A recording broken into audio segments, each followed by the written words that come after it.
Hey YouTube! Today we're going to do a review of the Panda Planner. Specifically, I have the...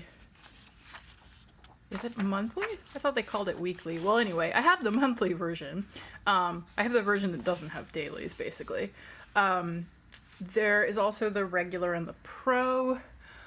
I did purchase my planner a little less than a year ago. It doesn't seem like there have been any appreciable differences, but I should point that out. So to start off, the cover is a nice soft leather bound cover. It has 2 black ribbons available to mark your place. One downside, it does not, this is a full-size desk planner, it does not come in a compact. So if you do care about that and you want to have a compact planner, you might consider the Passion Planner, which is kind of similar and does have a compact version. There's a little page on how to use it, but it's pretty self-explanatory. So one of the main things with the Panda Planner, it is undated, and in particular, the intention is actually that you can use this and you can totally skip weeks. And there's no consequence. So for that reason, they have all the months in the front, but that's so that if you, for example, if you use a more traditional planner and you skipped a couple of weeks and there's a month in between each, you'd have to leave them blank and then come back, skip over to the next month, and you'd just be wasting space. So this is really great in terms of not wasting paper, in that if you do miss a week, you just start on the next page and you date it and it's fine. So they do have the months here at the beginning. A little bit of space here to do, actually on the left here, you've got your plan. So each month you can plan out goals, 3 goals, 3 reasons why, so sort of inspiration, 3 things you're trying to avoid, distractions, which for somebody like me who has ADHD, doesn't hurt. You can fill in the dates, so you could use little stickers for that. You can order off Etsy or you can just write it in.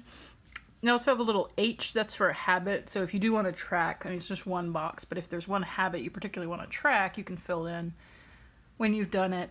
There is some note space for the month if you want to write down some undated stuff, maybe some general goals or ideas or whatever you want to do with the space.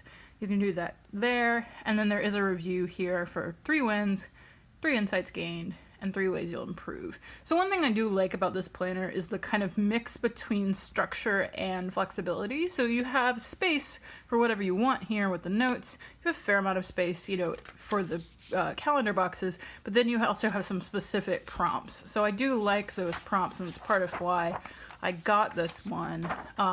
They're pretty general and you can use them to your heart's content, however it makes sense for you.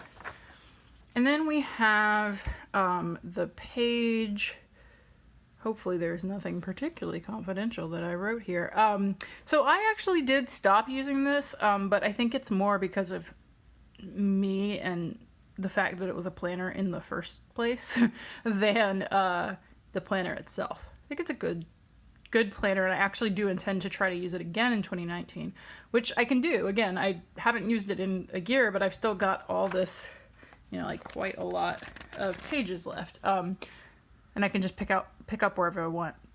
If you do enjoy stickers, these I think are I believe Passion Planner size stickers, so the box is not exactly the same. I think it's slightly wider, but they totally fit. So like for example here, this is a Passion Planner size, and you can see like you can still see the times over here on the left. So it's a little smaller. If that bugs you, keep it in mind, but if it doesn't bug you, then it would work well for stickers.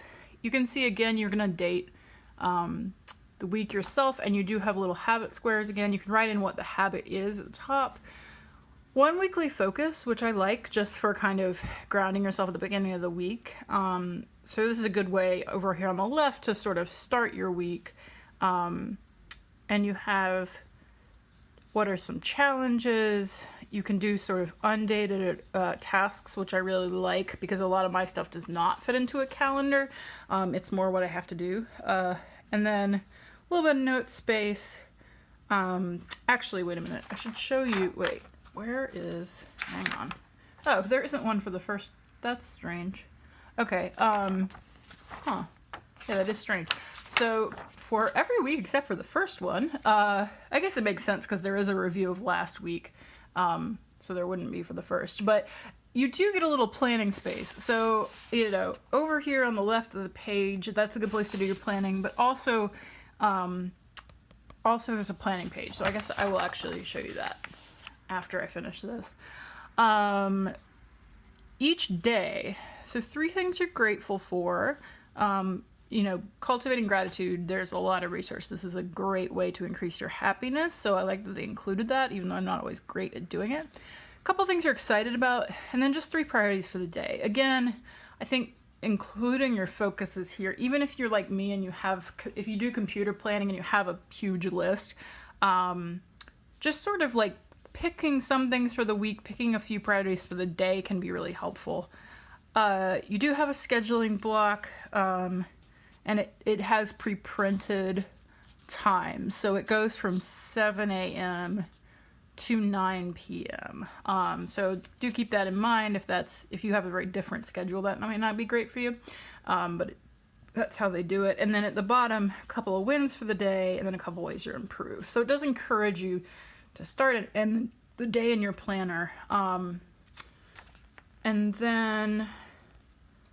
Oh, also, by the way, it starts on Sunday, so if that bugs you, it does start on Sunday, and there's nothing different about the weekends. They're just like the regular days. Okay, so here's the thing I was wondering where it was. In between each week, you have a nice big blank space, so anything that the planner does not include, you can put it here. And you can see it's dot grid paper, so that's pretty good for being able to do that.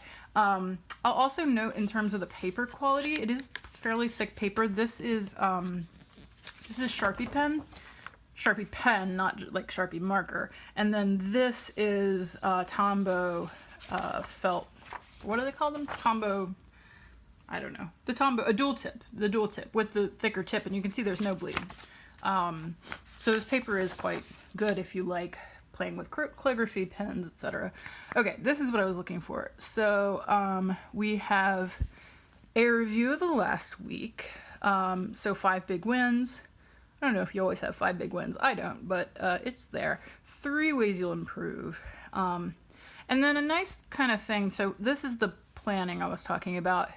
They include a few different sections of things I'll do to make this week great. So we've got personal, work, family, friends, and relationships.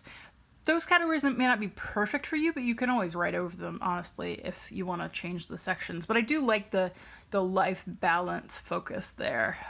You can also write in 3 things you're looking forward to, and 3 habits that you're focused on developing. So you will notice there's a strong theme here of reflection and then looking forward, of, you know, celebrating the positive and talking about what you want to develop or grow, which works well.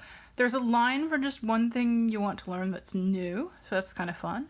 And then any passion project you're working on. There's also 4 big blocks for projects. I don't use these very often, admittedly. I might try in 2019.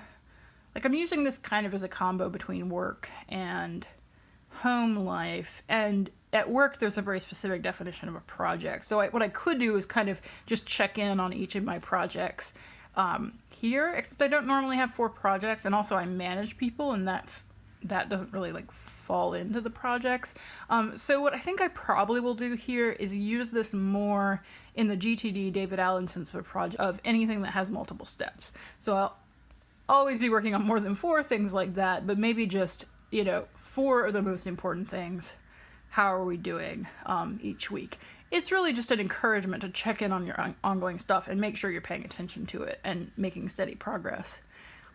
And then finally, there's just 5 top goals. So there's a lot of, like, I think kind of repetition. This could be a criticism, or it might be good. It just depends on you, really. So if you find it useful to keep repeating, like, what am I working on? What do I care about?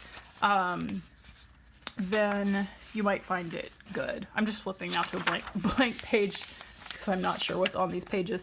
So again, like, it just continues like that. That's the entire thing. So it's just gonna keep going like this.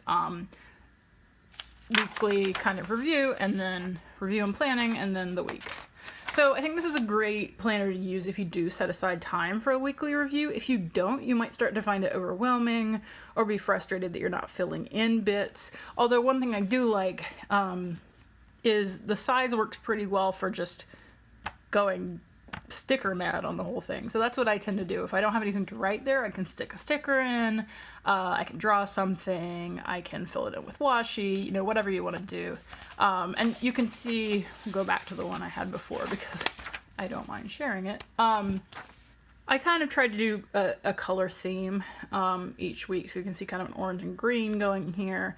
I find that fun, but if you find this stressful rather than fun, then of course don't do it. Alrighty, well, let's see. And that's all. I don't think there's anything special at the end. No. Again, you know, this is like really large. So it really is intended to be a workhorse, something that you're constantly using, and something that you can use for a while. So that's the Panda Planner. Overall impressions, I think it's actually a really good tool, particularly if you're looking for a desk planner that you don't need to carry around. If you do a weekly review and you set aside time each week to think about your week and to plan the next week, then I think this is a great tool for you. It might not be such a great tool if you do need something to carry around regularly, if you aren't able to do that review time, or if you need more space for the day-to-day. Although keep in mind that this is the, I guess we'll say like more compact, that's not the word, but it's the version that doesn't have like a real robust spread for each day. They do have a version like that. So if that's more what you're looking for, don't write off Panda Planner, but you probably don't want this monthly version. All right, that's all. If you enjoyed this or would like me to do further planning content, then please leave a comment and let me know what you'd like to see. And don't forget to like and subscribe.